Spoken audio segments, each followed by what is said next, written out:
Sup, you beautiful bastards. Welcome back to the Philip DeFranco Show. Hit that like button to support the video. Hit that subscribe button for your chance to win $5,000 at the end of the month. And let's just jump into it. And the first thing we have to talk about today is exposing YouTube's own Rhett Link for who they really are, the Philip DeFranco way, which is by having a thoughtful conversation for about 90 minutes where I ask at times uncomfortable and intrusive questions about their friendship, their lives, and their workplace. And if you'd like to watch any and all of that ooey gooey goodness, go to youtube.com/ACW or click that link in the description down below after this video. Candidly, I will say I'm honestly surprised they said some of the stuff they did in that podcast, especially about working with YouTube. But I really appreciated the honesty. Then we got the news that the mayor of Flavortown, Guy Fieri, has signed an $80 million Food Network deal for the next 3 years. With this, according to Forbes, it makes him the highest paid chef on cable TV, but the numbers actually do make sense. Reportedly, just last year, his show, Diners, Drive-Ins, and Dives, generated more than $230 million in ad revenue. And then we've got Moderna saying that their COVID-19 vaccine strongly protects people as young as 12 years old, with them also saying that they'll submit their data to the US Food and Drug Administration and other global regulators early next month. And notably, if this all moves forward as expected, it puts them right alongside Pfizer, who the United States and Canada have already authorized to be used starting at the age of 12.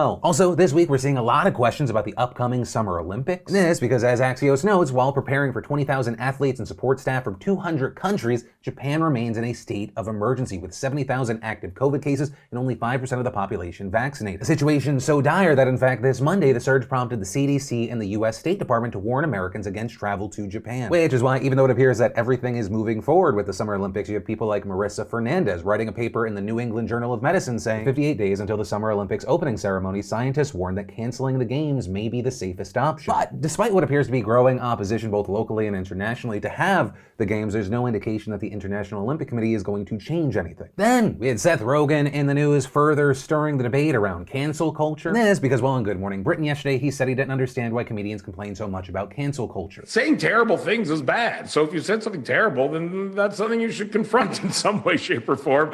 I don't think that's cancel culture. That's you saying something terrible if that's what you've done. But notably, this is also being said in the same kind of time window where you have Chris Rock saying that comedy is becoming boring and unfunny because comedians are scared of cancel culture. Likes of Billy Crystal saying that comedy has become a minefield. But here you have Seth Rogen in his interview saying that comedians just kind of need to accept that some of the stuff they say, it's not going to age well. They need to accept if something is said in the past is not okay and just own up to it. And reportedly, when asked about his own controversial jokes that he made in past films, he said, "There are certain jokes that for sure have not aged well, but I think that's the nature of comedy. I think conceptually those movies are sounds, and I think there's a reason they've lasted as far as people still watching and enjoying them today. Jokes are not things that necessarily are built to last." When it comes to this belief of just owning up to old bad jokes, it seems that that is something that Seth Rogen is trying to do himself. Right, just earlier this month saying that a joke that he made about James Franco messaging a 17-year-old was a mistake, telling the Sunday Times. I do look back at a joke I made on Saturday Night Live in 2014, and I very much regret making that joke. It was a terrible joke, honestly. And while yes, you did have some people supporting this, saying, yes, this is really level-headed, but on the other side, you also had people saying that he was cheerleading the cancel culture mob, and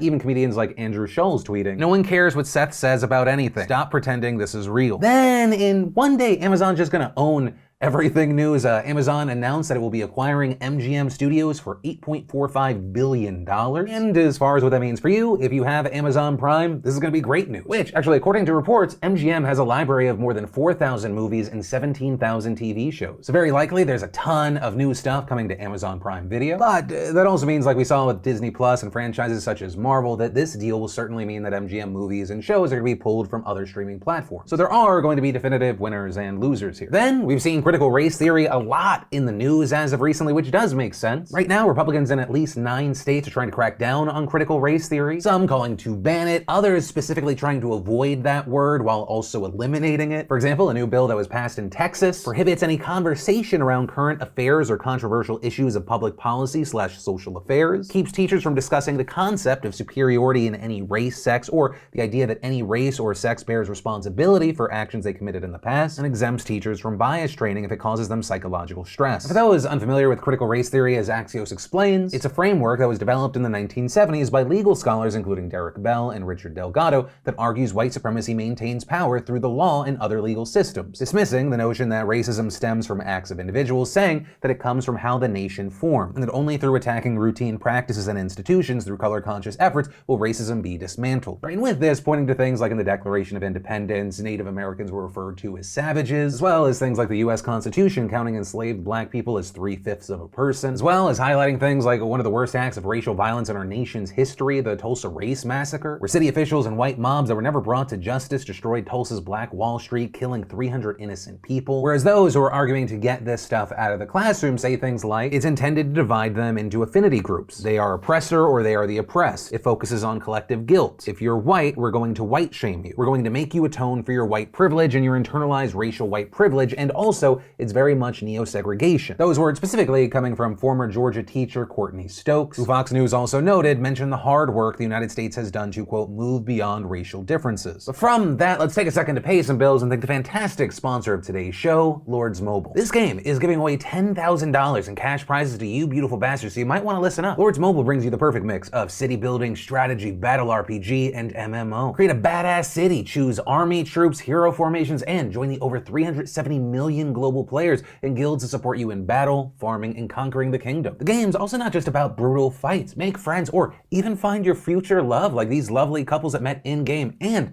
enter for your chance to win part of Lord Mobile's $10,000 cash giveaway. And entering is easy. Download Lords Mobile using my link in the description and increase your might by leveling up and building your kingdom. 3 players in the top 5 and might rank will be chosen at random to win $500 each. And get your chance at the remaining cash prizes by simply spinning the lucky wheel every time you upgrade your castle. And just by using my link down below, you'll be able to get your journey started by claiming a free $350 pack. Giveaway winners will be notified in-game mail, so log in often to see if you've won and have fun. Then we had President Biden today asking the US intelligence community to, quote, redouble their efforts in investigating the origins of the coronavirus, calling for a report in the next 90 days that could bring us closer to a definitive conclusion, with it reportedly being generally understood by this community that there are 2 likely scenarios. 1, there was some sort of human contact with an infected animal, right? We've heard a lot of people talk about bats. Or 2, it was the result of an accidental laboratory leak. And regarding that second one, while yes, reportedly, a joint team from the World Health Organization and China issued an inconclusive report back in March that described the so-called lab leak theory as extremely unlikely, but that report has actually been criticized by both the US and World Health Organization leadership for its methodology and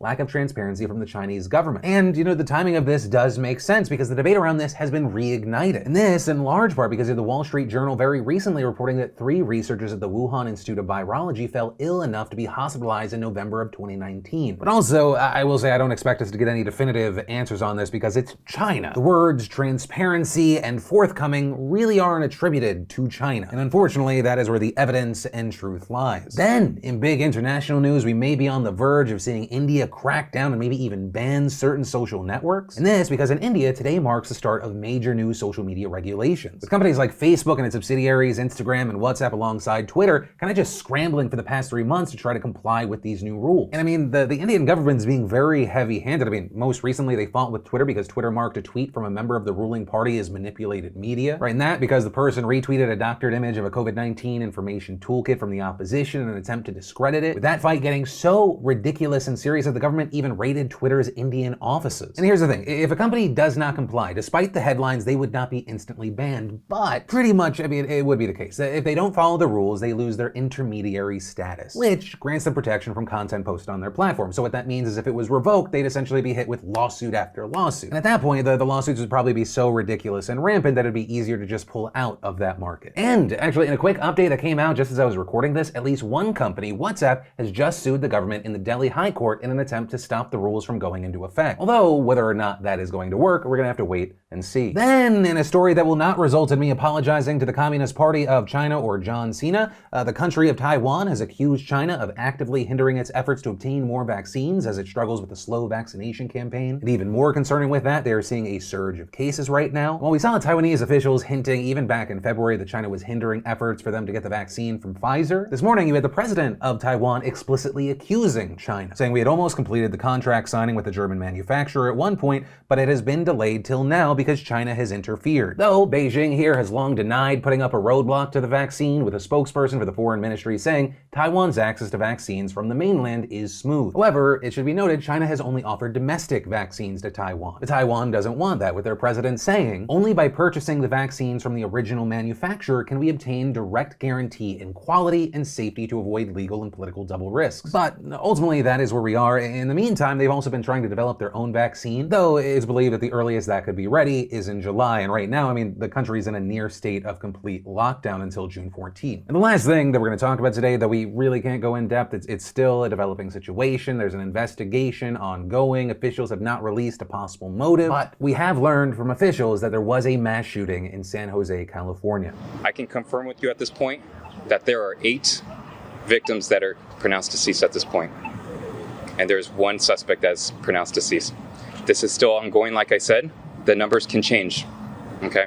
So this is still a fluid and active, ongoing investigation.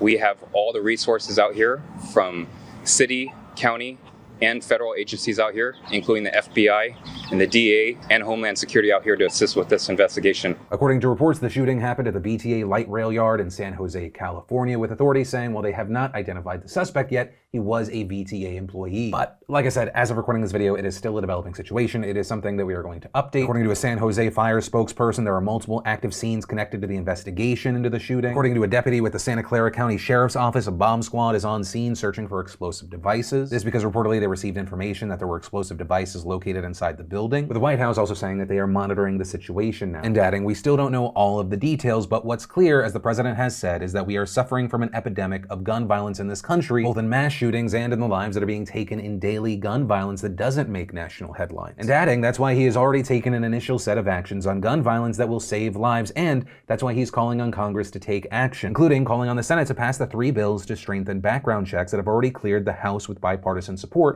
and which have the overwhelming backing of the American people. And ultimately, with this story, or actually anything else that stood out to you today, I'd love to know your thoughts in those comments down below, because this is the end of today's show. As always, thank you for being a part of this family, watching the videos, like and subscribe, and all the good stuff. Also, if you're looking for more to watch, what you covered right here, you can click or tap to watch more news or the new podcast. But with that said, of course, as always, my name's Philip DeFranco. You've just been filled in. I love yo faces, and I'll see you tomorrow.